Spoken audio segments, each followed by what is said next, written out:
It was like one of the greatest moments of my life, and it opened my eyes to like something bigger than everything.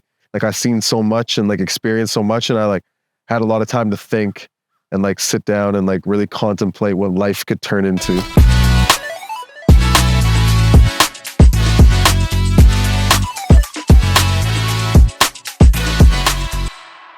What's up, everybody? Welcome to the first ever episode of Behind the Sound. And today I'm here with a very, very special guest, the Riot Man himself, Mo Money Matteo. How you doing, bro? So we're just going to treat this as a normal conversation. You know, you've been around us for the longest time. I think my first memory of you was through Ryan Vincent, the guy with the camera right now, the VHS camera. And yeah, so just before we start, I just want you to know that you're making history right now, being the very special first ever guest to be on this show. And, you know, greatness awaits you. So you're here, and the viewers are probably wondering, what the fuck is this interview about? What the hell is this setup? There are so many cameras. But we're here to talk about nobody else but yourself. You are an artist, correct? And tell me about that. When did you start? Probably like when I was a little kid, I was always making art, just like drawing and like doing like paintings and stuff. But then I really took music seriously, like high school. But I started making music in like grade 9, like wrote my first rap in grade 9, and then like started taking it more seriously in grade 11. Okay, word. And what are your earliest influences in music? Miles Davis, Biggie Smalls, the Sex Pistols,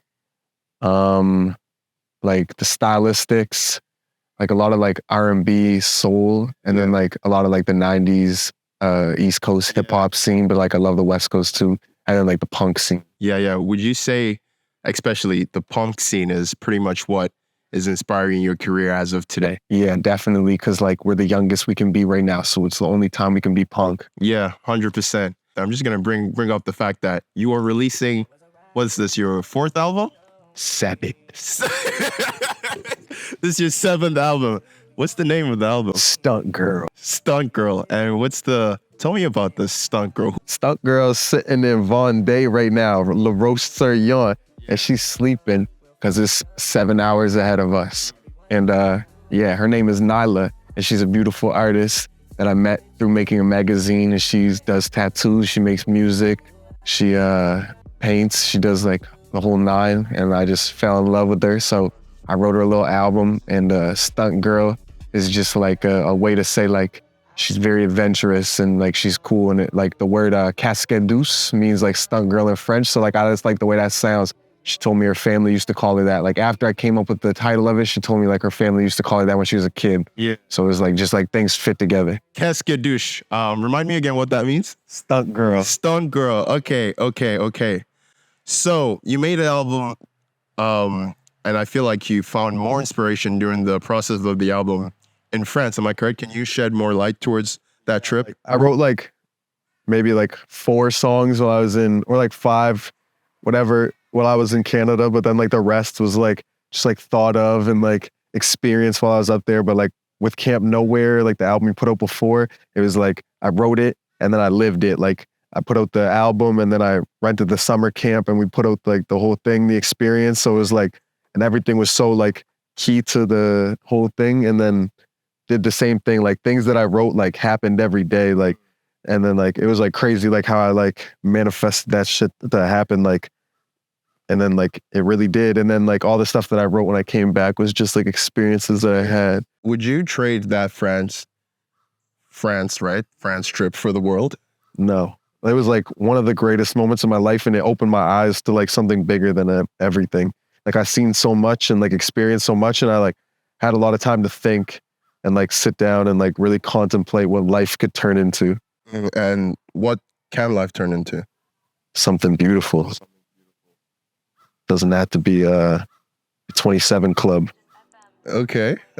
And correct me if I'm wrong, but is that a track on your album, 27 Club? Who's in that track? Timothy Robot. Who is this Robot Timothy person?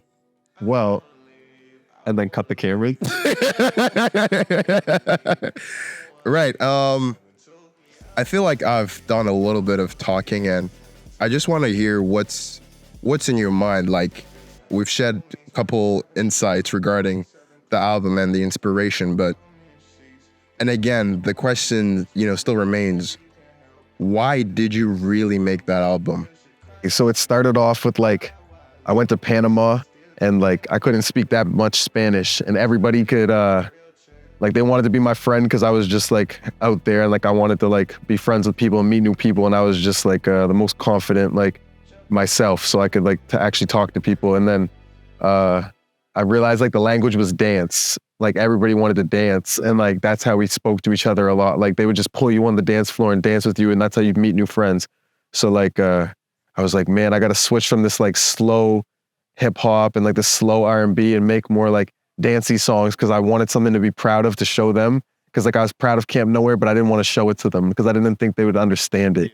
And then like, yeah, like I started with this one song, and then like went to another and then to another, and then like I probably had like only one song actually. I sent one song to Nyla, and that's where it started. And then from there on, I started making like more songs, and then more, because like if you think about it, like all of them were like written after that. Like Cheap Thrills was the first song that I wrote, and then like Cordless Phone came next, and then like which is a banger.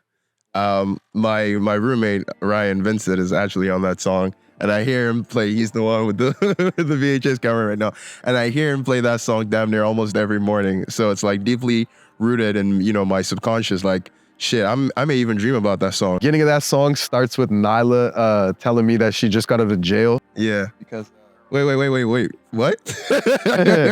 Why you think she called Stunt Girl? She got out of jail because she forgot she was in France and had some weed on her thing, and the cops brutalized her, fucking brutality. Fuck Les 17. Yeah, fuck the cops for real. But like, yeah, so they were beating on her. So then she was like, you know what? I've always wanted to drive a cop car, so I'm gonna try and drive a cop car. And then she like went into the front seat of the cop car, tried to drive it. They took her out again. She slipped the cuffs. And then she goes to the jail cell with her best friend, ZZ. And they were sharing like the cell, and there was a little window, and they sang track 7, Nyla, together to pass the time. Are y'all hearing this? Let's go back and describe your music making process, because I've known you for like, I'll say almost like 2 years now. And I can tell you're a very radical dude. Like once you have an idea, or once you see the vision, you grab it and you just run with it. And I feel like you incorporate that in your music. So tell me the whole music making process for you as an artist. Like the one I've remembered, like there's normal music making process. Like I'm going by day and night. Like people do like, they got like the synesthesia, like when they're like in their mind, like they see music as colors. I see music as like day and night, where it's like, I got to see it like, it's either gonna be a daytime song, a nighttime song, a midnight song, or a limbo song. Like, and limbo to me like is like the period when like nobody's awake and like you feel like alone and like nobody, like you could run the streets and be king, no consequences. Like that's limbo for me. I have a whole playlist that I just listen to, and it's just like number one limbo song for me is "Don't Fear the Reaper" by Blue Oyster Cult, and it's just like it's like a song that like takes you completely out of this world, and you're in like limbo. Purgatory means like between the state of heaven and hell. Like you're not in heaven or hell yet. So it's like it takes you out of like this world, and you're in like just like limbo with these music. And like I started like loving making that. Like 27 Club is like limbo music because it's still like fast, but it's like it kind of like you're like in like I don't know, like in a surreal state. Yeah, like you're just like engulfed in towards it. But like but I'll tell you, like for Morning After Riot, I was sitting on top of like these Bordeaux like parking lot, like, but it was like real high. So like we were up on top of the thing, and my friend sent me the beat, but it was like the whole beat, and it said beat switch at the end. So I took it I listened to it. I didn't really like the beginning. I took it to the end, and it was like, doo, doo, doo, doo. And it was just this like really playful, very like I loved it. And I started like just like freestyling in Nyla. It was the most beautiful, like the sun was setting, like we were just like, and then like that night, like we were in the riots and like got tear gassed, and then like it was just such a crazy experience. Like I had PTSD that whole night, just like I couldn't sleep. I was so scared. And like the next morning, like Nyla's in the bath. We're in this like Bordeaux Airbnb, and I'm just staring out the window into this like beautiful place that I've never seen before, and like just like this area that I've never, like just architecture that just looks so new to me.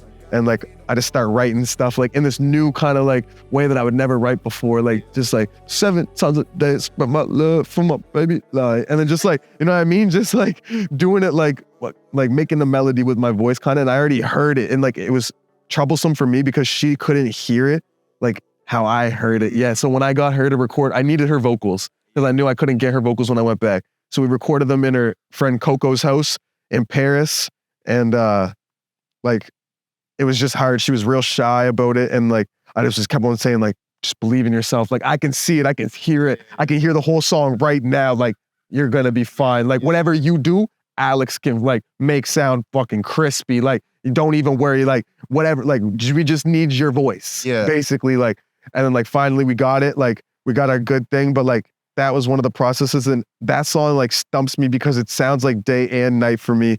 Like because it's like, it reminds me of the nighttime and the riots, but it also reminds me of like a new day, like at the same time. And like, yeah, there's a theme when I think about you, and it's something that's just prominent anytime I hear Matteo. Riot. Where did this come from? okay, so I was like looking for tattoos one day, and I was on like this website, and I saw Teenage Riot pop up, and I looked that up. I was like, that's like the coolest thing I've ever heard. Like just those 2 words together.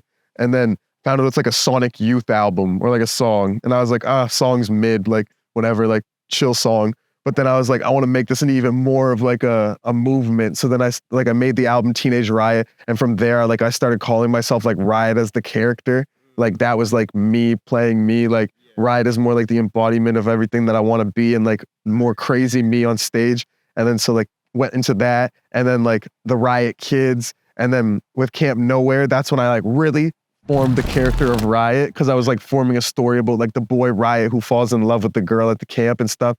And then all the albums were like stories, like if you listen to them in order, it's like there's one order, but then if you listen to them in the order of like the story that I put out, then it's like there's another order. So it's like, yeah, and STUNTGIRL is like the newest out of all the orders, like it's after like everything.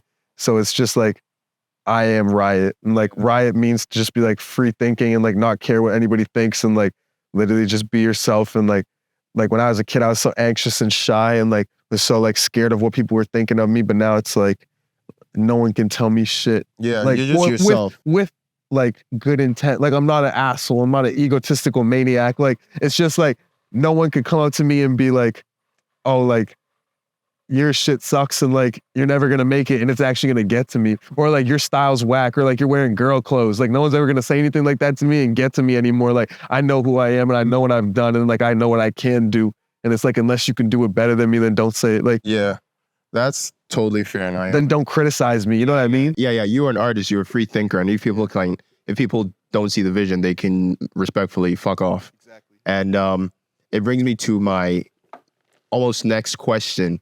In a sense, I know you're not just working on this music. What else are you working on the side?